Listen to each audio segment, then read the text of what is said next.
Hi guys, this is Yar from Giraffe Creations by Yar, and today I'm going to be using the Altenew stamp set called Vintage Flowers, and it is absolutely gorgeous. It has a bunch of images, and I'm going to use this rose right here, and it has three different layers to it. And I am using this. I am making a sympathy card for a dear friend, and I wanted to know, I don't have the dies for this, and I wanted to know if my my brother's Scan and Cut would cut this type of flowers. And I figured it would because it's a solid image, the first one, so I wanted to make sure. So let's see, let's find out what happens. So I am using my Wear Memory Keepers Precision Press tool. And I am going to start the first layer, the darkest layer, this one over here, with my lightest color. Okay, now I have positioned my stamp set so that I can rotate my paper and get 4 flowers out of one paper. We'll see if that happens. Let's see, and I just want to make sure that I am in. I have marked my stamps with a little dot so I know that that's what the top is. Let's see, you know what I want to do as well? I'm going to mark where that little dot is. So when I am positioning the next one, and it's just about here. Yep, just about there. It's where that dot is. So when I am going to, when I'm done with this one and I need to do the next step, at least I will know where to line it up. So let me make sure I am in the camera. Okay, and I am using for my lightest layer is going to be Stampin' Up! Daffodil Delight. It helps if you put the paper down, by the way. If you don't, no flower will happen. Alright. I feel like my paper is dirty, but it's not. Alright, so this is the first stamp. You can use this, you can do this, of course, using a block. I just want to make more than one, so this is probably the easiest way for me. And that was good, but you know, I still see some stuff and I want that to be solid. So I'm going to re-ink my stamp. And let's see. I'm going to have to press it. Let's see. Oops, now I just made a mess. Let's see. Okay, I'm good with that. I'm going to use my, looks like it's a chamois. I'm going to go ahead and clean it up. I didn't have to, I guess, because I'm just going to rotate this paper. I love that yellow, by the way. So I'm going to rotate my paper, and my paper is not quite as straight as it could be. That is all right. So this is going to be my second flower.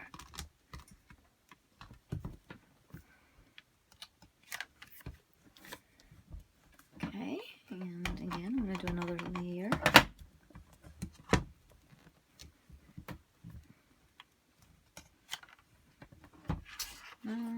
Should I do another one? Yes. What I'm going to do, I am going to put a piece of wood underneath my table, underneath my stamping pad, because this is a plastic table and it gives. So, one second. Alright. So I do have this board. My daughter made it for me in wood class, whatever. Woodwork, that's what it is. Good work. Woodworking class. And I just use it to stabilize my stamp, because if you have a plastic table, it's kind of hard to get it all. All right, perfect. I like that. So now I'm going to do my third one.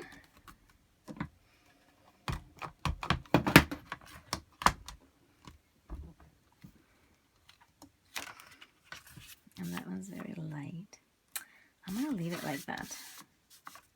I'm going to see the difference.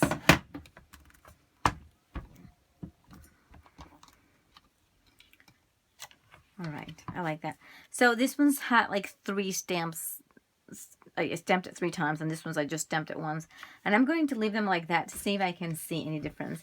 Now I'm done with this stamp. This is the first stamp, and I'm going to go ahead, clean up my stamping press and my stamp and remove it. And I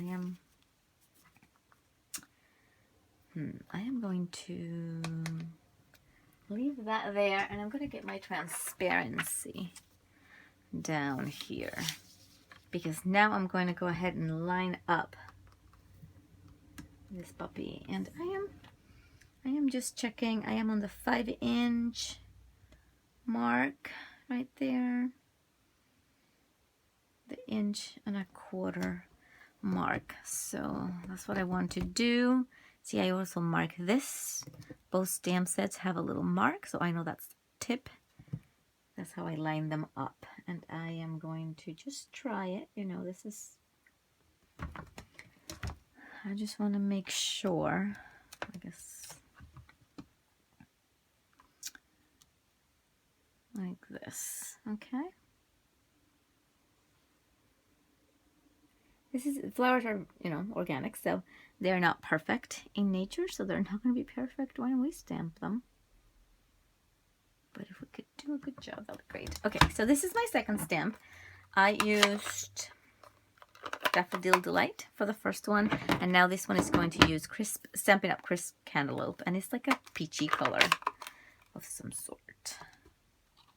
And I like it. I'm going to remove my transparency, and I've been practicing the stamp set. So this is my second to darkest. My darkest color is going to be Tangerine Tango.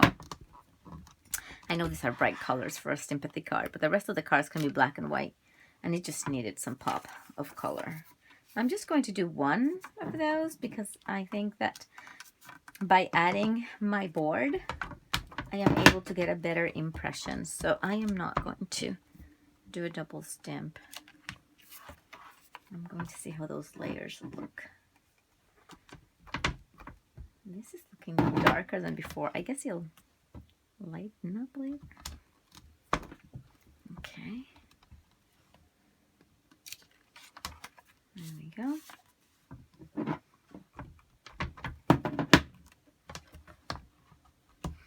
So people are not sure about this We Are Memory Keeper's Precision tool.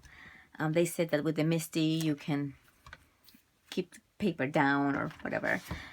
You know, I think the Misty is a great product. This one's definitely very similar to it. As long as you put your paper where it needs to be, you can always put it back. Even with the Misty, I've seen people with magnets, and the magnets just fly off the table. So, you know, it is a product. It is a great product. This one or that one, it doesn't matter.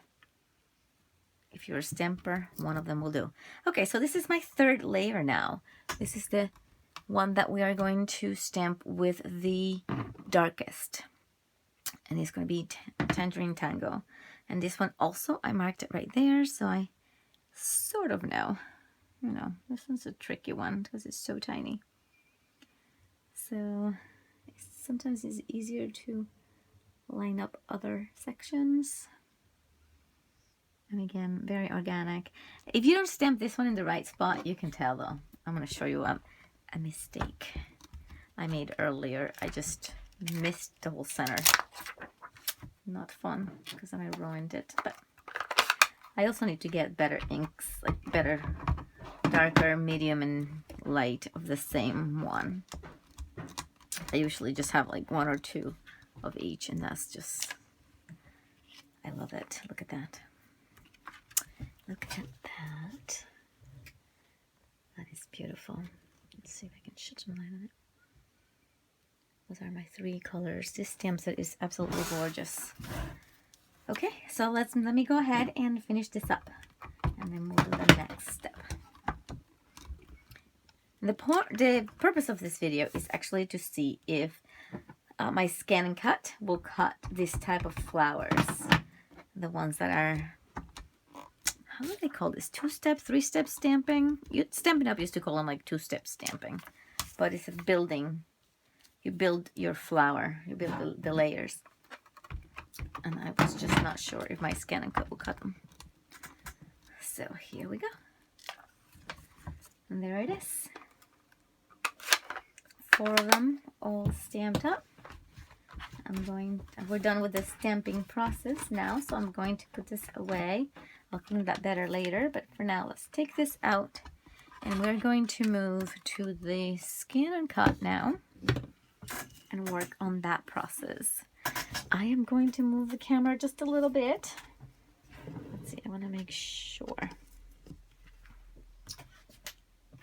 So you can come with me. I guess I've never moved the camera. This is the mat of my scan and cut, and I'm going to go ahead. I should move this over. I'm going to go ahead and press and make sure that that's there. I'm going to turn my machine on. And this is my scan and cut, and you may or may not be able to see the whole process, but this is a cool machine to own, I have to say.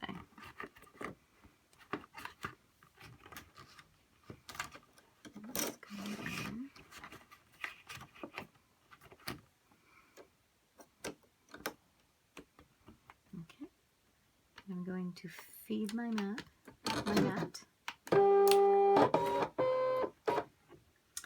And I am choosing, I'm going to tell the machine what I want it to do right now. Sorry about the moving. Let's see, sorry. So I want it to scan. I'm going to do a direct cut because that's what I want. And let's see. My paper's there, and I'm going to feed it, and now it's feeding it, and it's going to tell me if it can see it or not. So here in this little thing,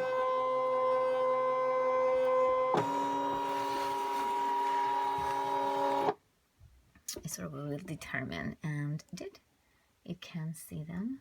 So I'm going to frame it so it's not, it knows where to focus its attention. Right there. Right there. Let's see. Okay, and I like that. It sees it. I am going to have a border, a 1/4 inch border. Say okay, and okay. And now it's going to tell me, do you want to draw or do you want to cut? And I want to cut. And it's going to take less than 1 minute to cut the whole thing. So let's see the magic.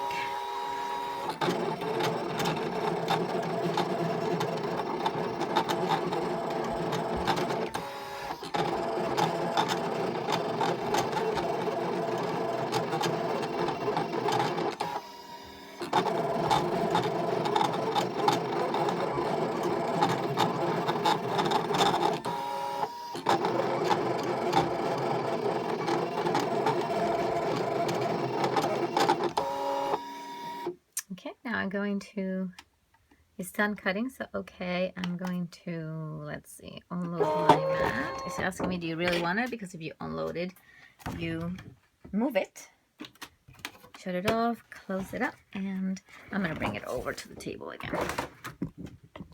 Sorry for all the moving, but this is the whole point of this video, to determine if the scan and cut will or will not cut. So this one got a little stuck, but yeah. So the question at the beginning, the whole point of this video was, will I be able to cut Altenew Vintage Flowers stamp set images with my scan and cut because of the shape of the images? And the answer is yes. If you are on the fence about buying a scan and cut, they retail for about $300 US. Sometimes there's some sales for $250 and so on and so forth. I think if you like stamping and you buy dies, every set of dies is about $20 or $25, $26, whatever. So if your stamps, you know, if a die set is about $30 and you buy 10 sets a year, there's your stamp, you know, there's the cost of the scan and cut. So that's how I sold it to my husband that way. That is the way. So this is it. My hands are inky, but this is our project. These are our flowers. I will be using this in a card. I'll put them on a card for my friend, and I will show you that in a blog post. So thank you so much. If you like this process video, please subscribe to my channel. Also, I have a blog. My blog is giraffecreations.blogspot.com, and I will make a link. I'll put a link at the bottom, or maybe at the top. I'm trying to figure that out too. Anyway, thank you so much for checking this out with me. Again, this is the Altenew Vintage Flowers stamp set. Oh, you know what? I told you I was going to show you a mistake. Let me show you that. So I did this earlier, and I did some pinks, right? And this is, I liked it. It was very good. And you see how that center is all lined up. Well, what happened to that? I messed up, obviously, and it was out of frame, and I said, it'll be fine. It's not. There's a purpose where things go, and they should go there. You can tell that this one is a misstamp, okay? The colors I used for this one were Blushing Bride, Melon Mambo, and I think that's red. I'm not loving it too much. I'll probably use that one for something and maybe cover half of that one. But I do like the yellow and the orange. So now I have 5, and I have to figure what to do with them. Thank you so much for watching this video with me. Leave me a comment down below and have a great afternoon. Muchas gracias. Hasta luego. Adiós.